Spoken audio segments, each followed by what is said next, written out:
अगर आप दिल थामकर डरावनी कहानियाँ सुनने के शौकीन हैं तो ये चैनल सिर्फ आपके लिए है। यहाँ हर कहानी सिर्फ कहानी नहीं, एक ऐसा अनुभव है जो आपके रूह तक उतर जाता है।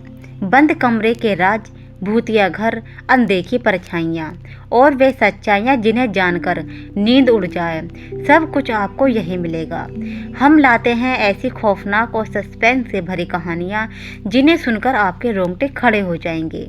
अगर हिम्मत है तो आखिर तक ज़रूर देखिए, क्योंकि यहाँ जो शुरू होता है वह आसानी से ख़त्म नहीं होता।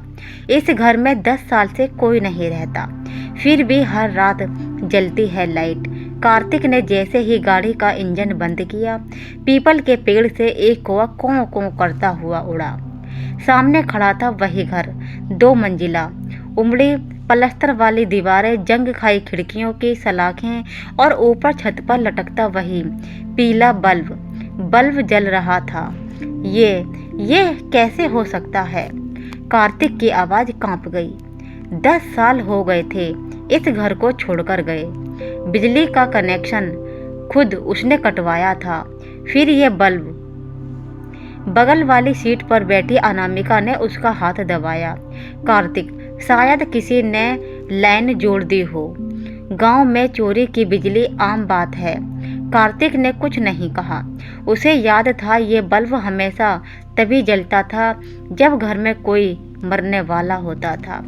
10 साल पहले उसे जिस पापा की मौत हुई थी, ये बल्ब पूरी रात जलता रहा था और सुबह पापा आंगन में मुंह के बल पड़े मिले थे, आंखें खुली जैसे कुछ देखकर डर गए हों। माँ को बताया था मैंने, कार्तिक बुदबुदाया। फिर हम आ रहे थे।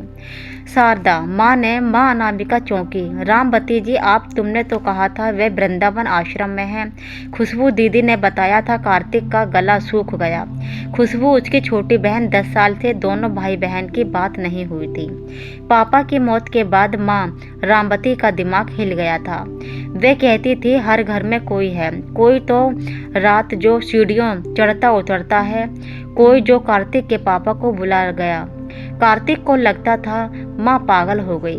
खुशबू माँ का साथ देती है। एक दिन इतना झगड़ा हुआ कि कार्तिक घर छोड़कर दिल्ली चला गया।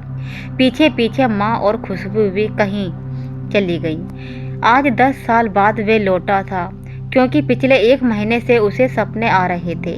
हर रात वही सपना। माँ आंगन में खड़ी है, पीछे वही पीला बल्ब जल रहा है और माँ कह रही है बेटा खुशबू को बचा ले। वो छत वाले कमरे में बंद है, 10 साल से भूखी है। गेट का जंग लगा ताला उसने ईंट से तोड़ा। लोहे के गेट की चरमराहट से पूरे मोहल्ले में सन्नाटा टूट गया। अंदर घुसते ही सीलन, धूल और किसी मरहूम चीज की बू नाक में घुसी। अनामिका ने दुपट्टे से नाक ढक ली। कार्तिक, पक्का किसी ने घर में डेरा डाल रखा है। देखो आंगन में बर्तन। आंगन में सचमुच एक थाली पड़ी थी जिसमें चावल थे, सूखे काले पड़ चुके चावल, और उसके बगल में एक गिलास पानी अब सूखकर निशान छोड़ गया था, जैसे किसी ने खाना शुरू किया हो। और बीच में ही कार्तिक की नज़र सीढ़ियों पर गई। ऊपर से नीचे तक सूखे खून के छींटे काले पड़ चुके। ऊपर मत जाना अनामिका, फुसफुसाई। पहले पुलिस को बुलाते हैं। नहीं, कार्तिक ने मना कर दिया।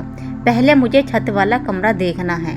छत वाला कमरा, वो कमरा जहां पापा की मौत के बाद माँ ने खुद को बंद कर लिया था। कहती थी वो यही है, वो मुझे देख रहा है। खुशबू तब 16 साल की थी।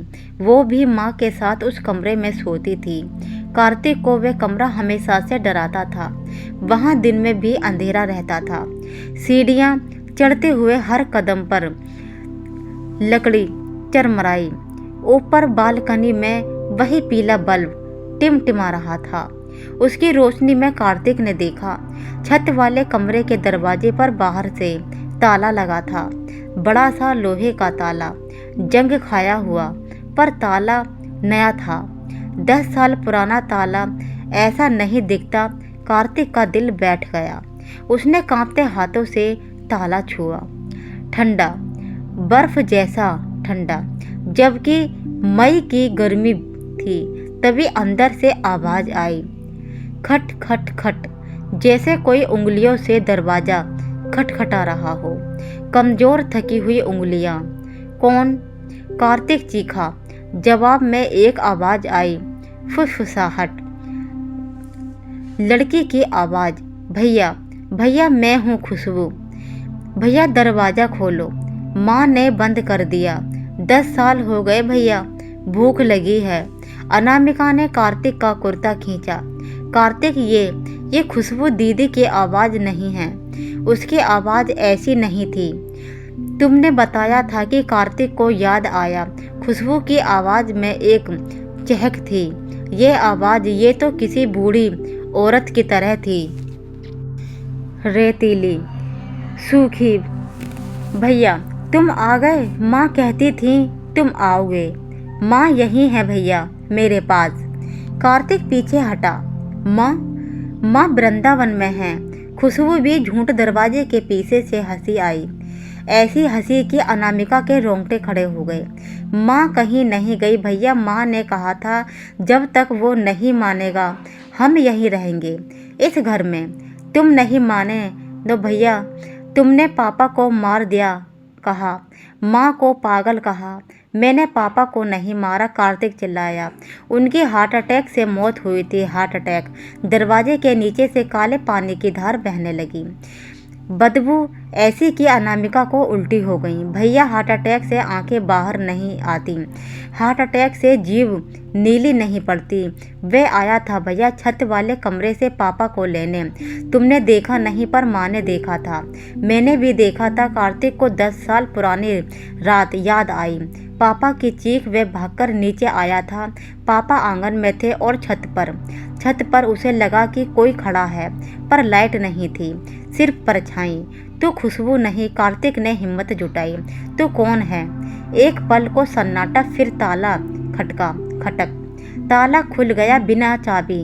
दरवाजा चरमराकर थोड़ा सा खुला। अंदर गुप्त अंधेरा, और उस अंधेरे में से 2 आंखें चमकी, पीली बिल्ली जैसी। अंदर आओ भैया, आवाज आई। माँ इंतजार कर रही है। 10 साल से तुमने कहा था ना कि लौटेंगे, अब हिसाब होगा। अनामिका कार्तिक को खींचकर भागी। दोनों सीढ़ियों के नीचे उतरे, पर नीचे आंगन में रामवती खड़ी थी। 10 साल पहले जैसी, सफ़ेद साड़ी, खुले बाल, हाथ में वही आरती की थाली, पर चेहरे पर मांस नहीं था, सिर्फ हड्डियों पर चिपकी झुर्रियों वाली खाल। आंखें धसी हुई और होठ सिल दिए थे काले धागे से। उसके पीछे खुशबू थी, 16 साल की खुशबू। वैसे भी फ्रॉक पर उसकी गर्दन पीछे की तरफ मुड़ी हुई थी। 180 डिग्री वे अपनी पीठ कार्तिक की तरह करके खड़ी थी, पर चेहरा कार्तिक को देख रहा था। रामवती ने थाली आगे बढ़ाई। थाली में काले चावल और उसके बीच में एक उंगली, इंसान की उंगली, ताज़ा कटी हुई। खून टपक रहा था। माँ के सिले हुए होठों के बावजूद आवाज़ आई, पेट के अंदर से आती हुई आवाज़, खा ले बेटा, 10 साल से तेरा इंतजार कर रहे हैं। तूने कहा था ना कि भूत कुछ नहीं होता, देख ले ये। और जब तक तू सच नहीं मानेगा, यह बल्ब जलता रहेगा। हर रात कोई मरेगा। ऊपर छत से धम धम की आवाज़ें आईं। कोई सीढ़ियाँ उतर रहा था, कोई भारी, कोई लंबा। उसकी परछाई दीवार पर पड़ी। परछाई का सिर छत से टकरा रहा था। 8 फुट का साया। कार्तिक समझ गया, पापा को वो ले गया था, अब माँ और खुशबू को भी। और अब बल्ब एक बार टिमटिमाया और पूरे घर में चीख गूंज गई, अनामिका की चीख। क्योंकि कार्तिक के बगल में जो अनामिका खड़ी थी, उसका चेहरा बदल रहा था। उसकी आंखें पीली हो रही थी। वह मुस्कुराई और उसके दांत सुई जैसे नुकीले थे। तुम्हें लगा दिल्ली में बच जाओगे? कार्तिक, अनामिका की आवाज़ बदल गई थी। वे खुशबू की आवाज़ थी। मैं 10 साल से तुम्हारे साथ हूँ, तुम्हारे बीवी बनकर। माँ ने भेजा था, कहा था जब तक ये घर नहीं आएगा इसे बांध कर रखना। आज तुम आ गए, अब सब साथ रहेंगे हमेशा के लिए। इस घर में पीला बल्ब अब तेजी से टिमटिमाने लगा और कार्तिक ने आखिरी बार जो देखा वो था आंगन का दरवाज़ा अपने आप बंद हो रहा था। बाहर से ताला पड़ने की आवाज़ आई, खटाक। वही नया ताला। अगली सुबह मोहल्ले वाले ने देखा, घर का गेट बंद था, पर छत पर पीला बल्ब अब भी जल रहा था। दिन में पुलिस आई, ताला तोड़ा, अंदर कोई नहीं था, सिर्फ आंगन में 3 जोड़ी थालियाँ, 3 गिलास और छत वाले कमरे में दीवार पर कोयले से लिखा हुआ, 10 साल पहले 3 थे, अब 5 हैं। कार्तिक, अनामिका, रामवती, खुशबू और वो। जब जगह नहीं है, किराएदार चाहिए, सस्ते में घर मिलेगा। बस एक शर्त है, पीला बल्ब कभी मत बुझाना, वरना वह नाराज हो जाता है, और जब वह नाराज होता है तो हार्ट अटैक नहीं आता। आंखें बाहर आ जाती हैं। पुलिस वाले ने पढ़कर थूक झटक लिया। उसने स्विच बोर्ड देखा, पूरे घर की वायरिंग कटी हुई थी। 10 साल से फिर ये बल्ब। वह भागकर बाहर आया और चिल्लाया, इस घर को सील कर दो, कोई अंदर नहीं जाएगा। पर उस रात मोहल्ले के चौकीदार ने देखा, घर के अंदर 5 परछाइयां आंगन में बैठकर खाना खा रही थीं, और छत वाले कमरे की खिड़कियों से एक लंबा साया नीचे झांक रहा था। चौकीदार ने नौकरी छोड़ दी। आज भी उस घर में हर रात बल्ब जलता है, और कहते हैं अगर रात 12 बजे उस गली से गुजरो तो अंदर से आवाज़ें आती हैं, आ गए, आ जाओ, जगह है, बस स्विच ऑफ मत करना। कार्तिक की चीख पूरे घर में गूंजती रही, लेकिन अगले ही पल सब कुछ खामोश हो गया। सुबह जब पुलिस ने दरवाज़ा तोड़ा, अंदर कोई नहीं मिला, सिर्फ आंगन में 5 थालियां सजी थीं, जैसे कोई अभी अभी खाना खाकर उठा हो। छत वाले कमरे की दीवार पर कोयले से लिखा था, अब 5 हैं। मोहल्ले वाले आज भी कहते हैं कि हर रात उस घर का पीला बल्ब अपने आप जल उठता है। कभी कभी खिड़कियों में परछाइयाँ हिलती दिखती हैं और धीमी आवाज़ें आती है, आ जाओ, अब भी आ जाओ मेरे साथ। दोस्तों, कहानी पसंद आई हो तो लाइक ज़रूर करें।